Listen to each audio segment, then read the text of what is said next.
你印象中的越南是如何的？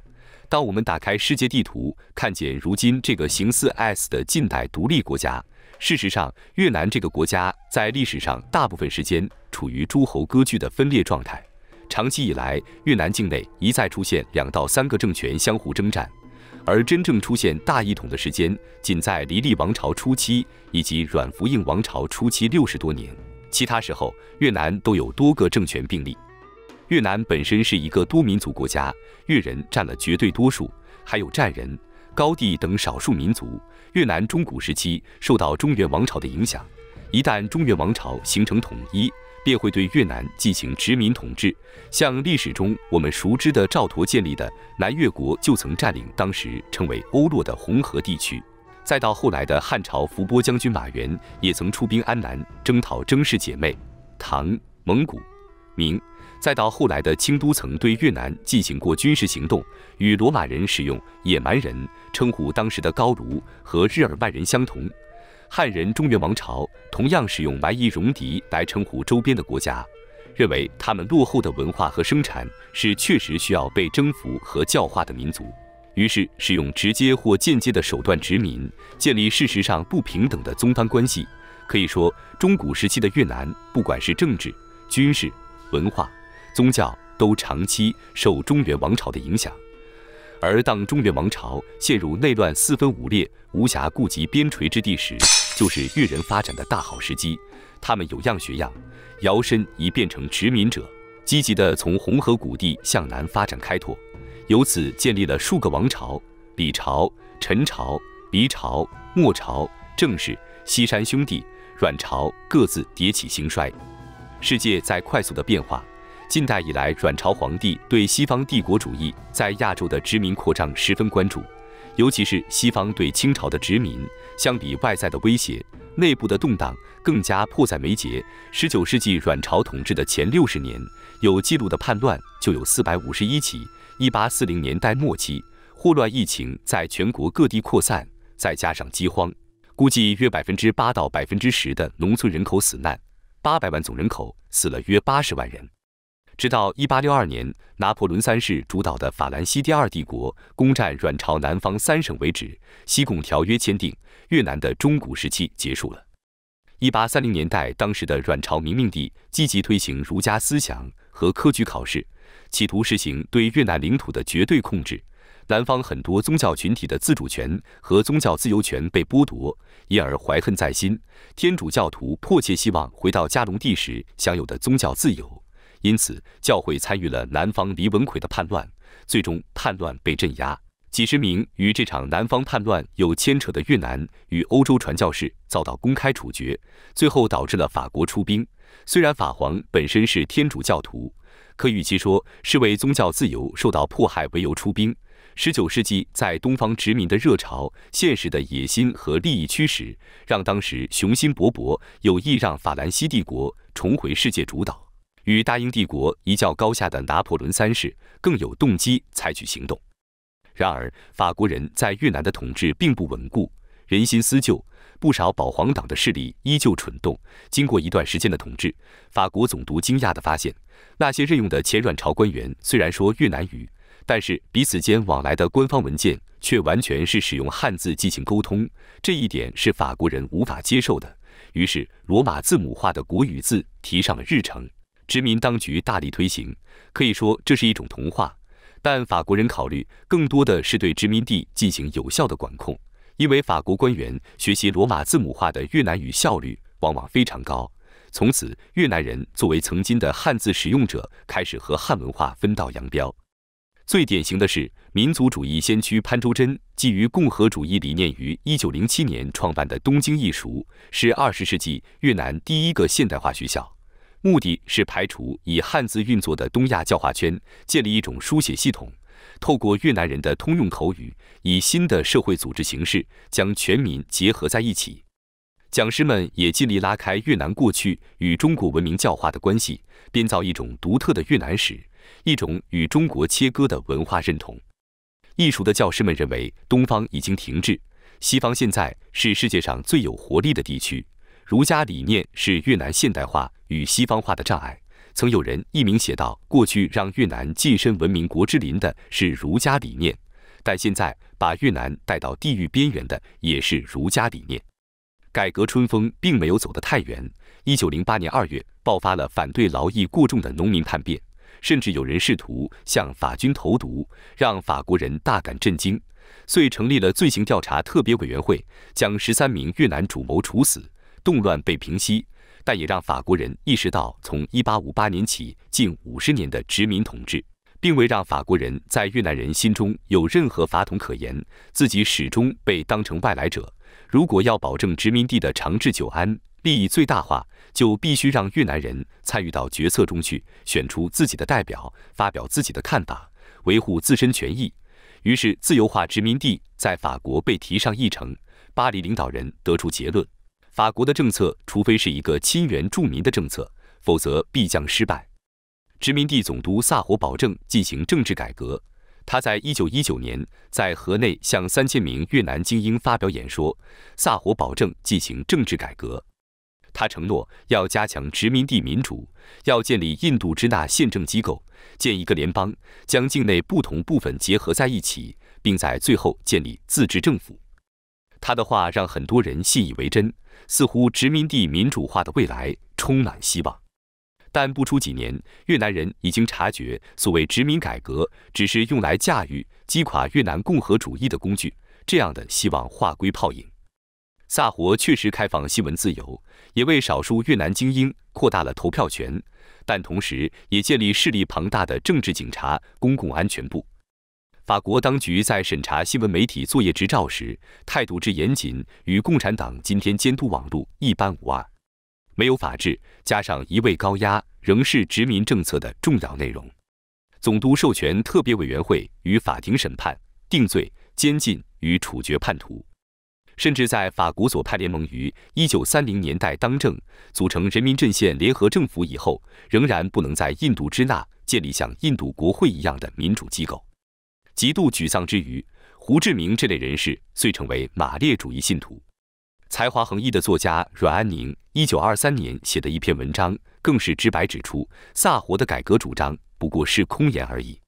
至于法越合作论引为根基的所谓教化使命，更是一种殖民神话。它让法国把越南塑造成一个不能自己管自己的孩子，目的无非是为法国无限期继续统治寻找理由罢了。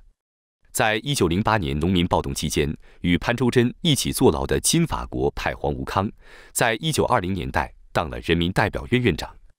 他在一开始满怀信心，认为将殖民地民主引进乡间以后，能帮助乡间穷人在决策过程中发声，带来迫切需要的改革。1928年，他在一篇措辞严厉的讲辞中，痛斥法国人没有认真面对人民院的任何重大请求。我受选民的托付，拜政府开明政策之赐，接掌人民代表院职责已有2年，但在过去2年中，我们提出的任何一项要求都遭政府置若罔闻，也因此，政府无法让人民相信这个新建制与他们过去经历的绝对统治有什么不同。就这样，人民已经失去对我们的信心，对政府也不再信任。我们自己经常听到选民说这类的话，这名字确实动听，叫做人民的代表，但实际上不过是一个新衙门罢了。以此可以得知，法国殖民当局对越南人承诺的改革永远无法实现，实力严重不对等的谈判不会有结果，法国无意做出让步，这一切只是为了维持在地的统治权而已。法国当局花了大力气培养的傀儡皇帝保大帝就是最好的例证。法国人认为，阮氏皇族与皇权所在的官僚系统，对主要是农民的越南人仍然有强大的影响力。只要控制皇帝这个国家的象征，对越南实施间接统治，维稳成本就会小得多。这和日本满洲殖民地的溥仪真是如出一辙。1920年代末，越南国民党内一群男女党员达成结论，认为只有以暴力手段才能建立真正独立的民主国。殖民改革是一条政治死胡同。1930年，东京安倍暴乱主谋阮太学于遭处决之前几天，写了一封致巴黎法国国会的信。他在信中解释说，法国不能在越南实施真正政治改革，使他的国民党别无选择，只有以暴力手段建立越南共和国。另一名越南国民党高官也对记者说，他要的不多不少，都是法国人已经有的一个民主政府、全民参政权、新闻自由、尊重人权与公民权，当然还有独立。法国记者浩博见证了处决阮泰学的行刑过程。行刑那天的见闻让浩博感动不已。浩博在书中写道，在安倍的断头台前，我听到越南，越南，越南，一连13声的嘶喊。萨活的改革承诺依然是没有内容的空壳子。由于法国人不能与温和派，甚至不能与反共派民主主义者合作，法国终于迫使这些人走上激进之路。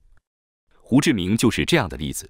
本名阮碧成的他，1890年生于安南一个儒家门第。身为高阶地方官之子的他，原本也准备投身仕途。天有不测风云，1909年，他的父亲醉酒把人打死而丢官，胡志明的仕途之路也戛然而止。他亲眼见证了1908年那场农民抗议劳役过重的运动，当局却向群众开火，于是他得出结论，必须出国寻找机会。胡志明在往返于大西洋的邮轮上找到厨房伙夫的工作，甚至在纽约当过管家。像太多其他革命人物一样，胡志明也靠海员帮他进行情报、接触与运输作业。胡志明在世界各国的旅游，让他接触到许许多多像他一样走访西方的改革派潘周珍与反殖民主义人士，以及在法国遇到的周恩来等中国民族主义人士，尤其令他印象深刻。直到1919年年中，胡志明仍然相信共和改革。他加入共济会，成为社会主义者，还是人权联盟成员。在一次与萨活短暂的会面中，他呼吁萨活信守1919年4月在河内许下的诺言。在一次与潘周珍充满火药味的谈话中，胡志明提出警告说，如果真正的改革不能迅速成真，越南人必须以武力夺回他们的权利。我们是人，应该受到人的待遇。所有不愿以平等地位对待我们的人，都是我们的敌人。之后1年，胡志明放弃了潘周珍对殖民改革的盲信。他从俄国革命、马克思主义，特别是从列宁有关殖民的论点中，找出一套令人信服的论据，既能说明越南的命运，还能指点迷津，帮越南脱困。列宁指出，国际资本主义不仅压榨欧洲工人阶级，还以全球帝国主义的形式，在没有工业化的非西方世界达到它最极致的发展。资本主义国家需要殖民地作为廉价原料的来源，作为生产成品的销售市场。当情势已经明朗，美国威尔逊总统不会在欧洲以外地区推动去殖民化时，对许多人来说，共产苏联似乎是唯一关心非西方殖民地民间疾苦的大国。胡志明不仅成为法国共产运动创办人，同时也发现他可以运用共产主义提供的国际支援与训练网络，壮大自己与己身的越南计划。功夫不负有心人，共产国际终于在1930年10月支持建立印度支那共产党。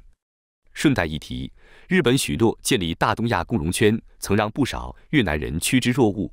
1905年对马海战中，让白人不可战胜的神话破灭，日本人自信心爆棚。越南的民族主义先驱潘佩珠看到了希望，他得到日本的帮忙，开展东渡运动，让不少越南学子留学日本，学习现代教育和政治制度。然而，即使是仅有的这点帮助，应双方利益的需求，法国和日本达成交易，以法国承认日本殖民朝鲜和列强地位，换取日本承认法国殖民印度支那，极不支持越南民族主义者。就像另一位民族主义者潘周珍指望法国殖民当局依靠现有体制改革一样，国际政治都是相当现实的利益交换，筹码太小。这两位把希望压在法日身上改变越南命运的赌注，最后都失败了。法国的越南殖民统治在2战中迎来变化。法国1940年向德国投降，法国维奇政府成立。身为德国轴心盟友的日本，于是向河内法国当局施压。法国维奇政府任命新总督命代谷将军，准许日军进入越南东京地区。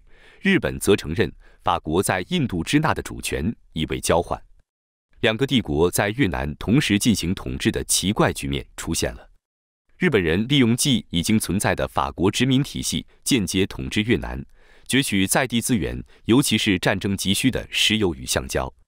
这是个兵家必争之地。越南是进入东南亚的门户，也是进入南海和印度洋的前进基地。越南最重要的深水港金兰湾，法国人在此登陆。1905年，俄国波罗的海舰队进行对马海战前在此集结补充。1942年展开对东南亚的攻击以前，日本人也将舰艇集中在这座深水港。美国人在越战期间也将海军主力摆在金兰湾。之后，在第3次印度支那战争期间，苏联人成为金兰湾主人，这些足以证明这片土地的战略价值。日本人对法国人并不信任，准备随时推翻在越的法国殖民政府。日本在太平洋战场上的失利导致行动提前。1945年1月12日，一支美国海军特遣舰队攻击越南海岸，日本人于是相信盟军登陆已迫在眉睫。1945年3月9日，日本人因担心印度支那的法国人背叛，遂先下手为强，发动军变，只用几天时间就推翻了法国80年来的统治。1945年8月6日，美国在日本投下原子弹。1945年8月15日，日本投降。胡志明抓住权力真空的大好时机，发动8月革命，建立了由越盟领导的越南民主共和国。河内、顺化、西贡等大城市相继被越盟暂时控制。1945年9月，中华民国卢汉将军的远征军接受越南北纬17度线以北日本驻越部队的投降。日军在河内正式向卢汉将军投降。1946年2月，蒋介石曾认真考虑下令派在河内的军官推翻胡志明，帮越南国民党掌权，但最后他决定按兵不动。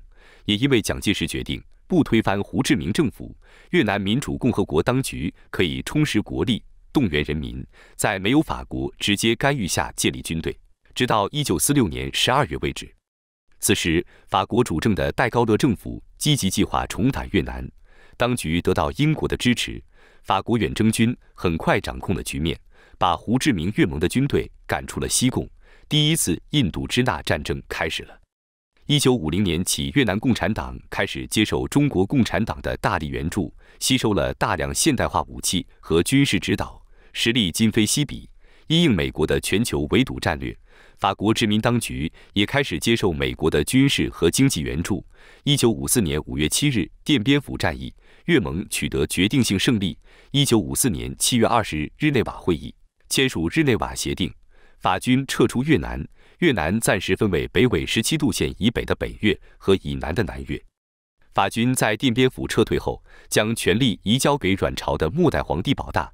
1955年10月23日，进行了一场公民投票，来决定南越的未来方向。竞争的一方是保大皇帝，鼓吹恢复君主立宪制，而另一方吴廷琰则主张共和制。投票结果出现了离奇的舞弊行为，吴廷琰的得票率竟然高达 98.2%， 其中在西贡得到60万张选票，但是那里的登记选民数却只有45万人。南越由吴廷琰领导的越南共和国接管，这是一个独裁和裙带资本主义政府。吴廷琰依靠家族统治南越，亲友则依靠特权腐败和专卖，整个家族聚拢了惊人的财富。吴廷琰本身是天主教徒，所以他采取偏袒独尊天主教的态度。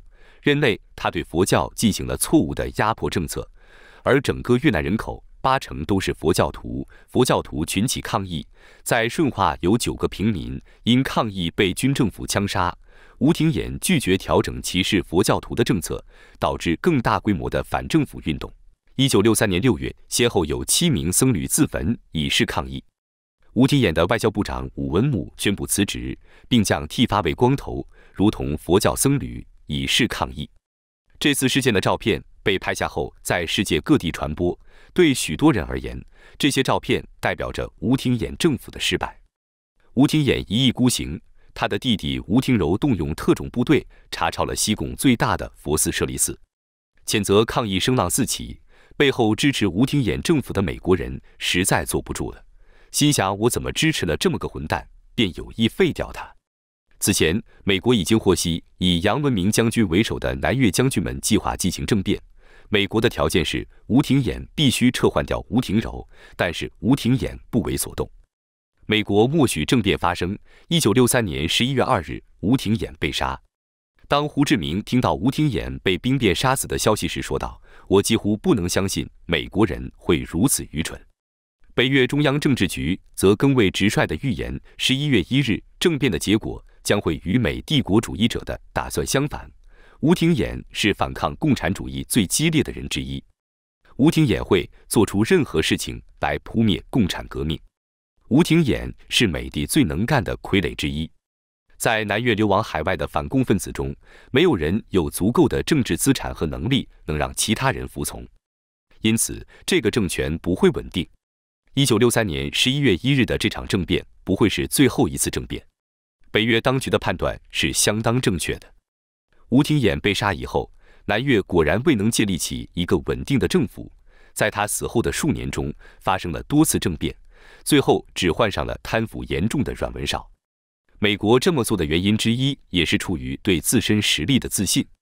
日内瓦协定这样的停火协议注定是脆弱的。1964年8月，北部湾事件发生，美国声称驱逐舰遭到北越巡逻艇的攻击。为了防止共产主义在东南亚的扩张，民主老大哥美国决定亲自下场教训共产小弟越南。在美国绝对优势的火力面前，越共军队节节败退，遂化整为零，躲入高地丛林地区节节抵抗，进行广泛的游击战与消耗战。双方进入相持阶段。越共于1968年发动春季攻势，大规模反攻，但完全没有撼动美军，军事进攻失败，舆论战场却取得胜利。战争的残酷被记者们一一拍下，传回了美国国内。美国校园内反战声浪四起，全国进行大规模游行，国会也进行修法，限制总统发动战争的权限。更糟糕的是，水门事件让尼克松总统陷入绝境。他再也无法进行一场美国民众不支持的战争了。1973年1月27日，巴黎和平协定签署，美军开始撤出越南。此协议在越共眼中就是一张废纸。虽然美国承诺会补偿南越并加大军援力度，但战争形势已然发生逆转。1975年4月30日，北越攻占西贡，南越政府投降，战争结束。1968年，苏联出兵，同是东欧阵营的捷克斯洛伐克镇压国内发生的布拉格之春政治改革，让共产集团内部出现重大裂缝和嫌隙。苏联与中国的关系随即发生重大变化。中国对捷克斯洛伐克表示同情，认为这是对主权国家赤裸裸的侵犯。中苏边界拥有世界上最漫长的边境线，利益纠葛非常多，加上苏联侵犯中国的恶劣历史记录，双方互相指责对方背叛，不信任感与日俱增，关系降至冰点。1969年，在中苏边境珍宝岛甚至发生了武装火并。由于自身经济发展的需要和急迫寻找外援的支持，中美关系的正常化随即迎来了契机。1972年，尼克松访华，越南当时的处境十分微妙。由于依旧需要两位大哥的支持完成统一大业，中苏两国对于越南来说都是不可得罪的对象。越南任何亲苏联的举动都会被中国视为威胁，认定这是形成南北夹击中国的态势。1978年12月，第三次印度支那战争开始，中国的噩梦成真。由于柬埔寨的持续攻击和种族灭绝，越南入侵柬埔寨，推翻红色高棉政权。1979年1月7日，越南扶持的柬埔寨人民共和国成立。1979年2月17，中国通知美国发动对越自卫反击战。1个月后，中国撤军，第三次印度支那战争结束。到1983年，数以10万计的越南人乘小船往海外逃亡，各地乡间饥荒频传。越南仍然是全世界最穷的国家之一，年均国民所得连$100都不到。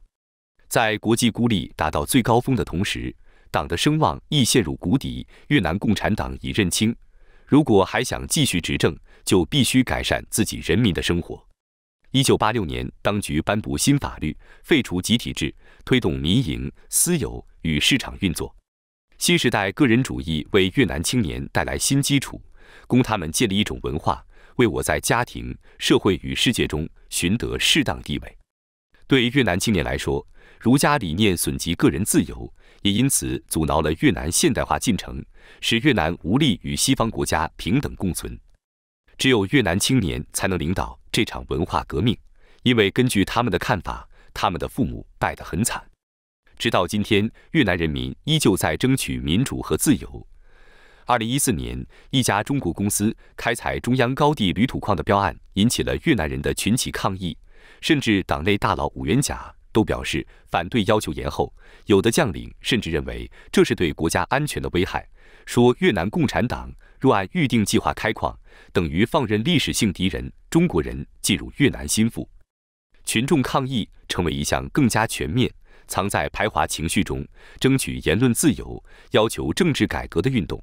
对许多越南人来说，他们的权益现在包括建立民主政府，唯有民主政府才能调和越南人各种不同的需求与声音。2015年，各个群体代表联名发表了一封公开信，提醒河内当局领导层的职责就是保护国家，对抗中国的扩张主义，暗批河内当局在爱国路线上站错了边。